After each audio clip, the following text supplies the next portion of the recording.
For our third assignment, we're talking about a table. We know when we're talking about a table, we're talking about row and column format. So I have my beginning tags, the HTML, the head, and my title. We're calling this the practice table. Talk about the JavaScript a little later on at the end. But we have our body tags with our attributes.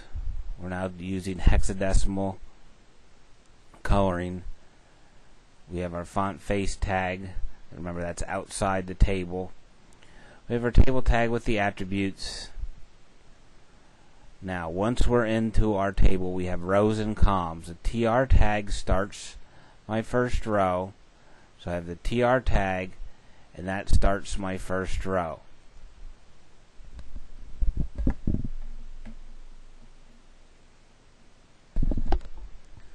So I have the table data tag with nothing in that. That starts my next column.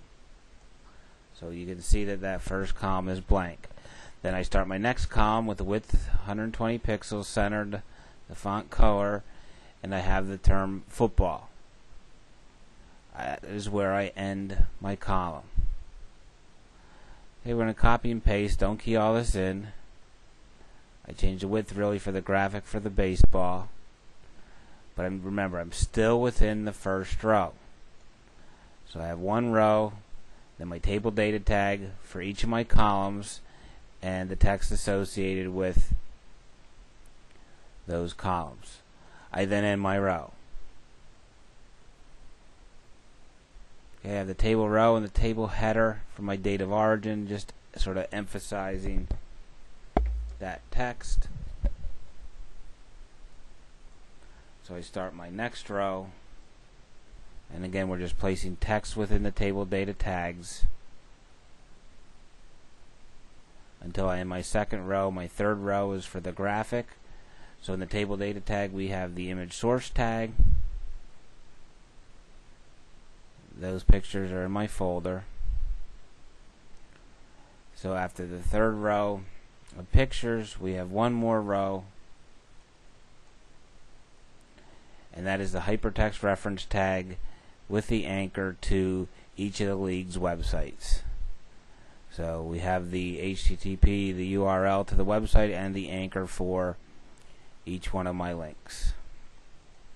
Okay. I end my table and my body, I end my HTML tag. Now, you'll see we have a scrolling marquee across the bottom of the page. Okay, we're going to use JavaScript, and we have to copy the script language from beginning to ending script. So we have that copied, and we're going to place it in the head section immediately after the ending title tag. So it should look something like this. The ending script should be right before the ending head tag. Okay, so that is placed. You're just copying all the script, placing it in the head section. JavaScript allows us to enhance our web pages. Scrolling marquee appears across the bottom. You want to tell it when to run, so you have to add the onload command in the body. So you can copy and paste the onload command into the body. When you refresh your page, you should see the scrolling marquee across the bottom. The actual text is in the variables 1, 2, 3, and 4. So when you have your own page, I want you to change the text. So your Sports League table practice page should look something like this, with a scrolling marquee across the status bar at the bottom.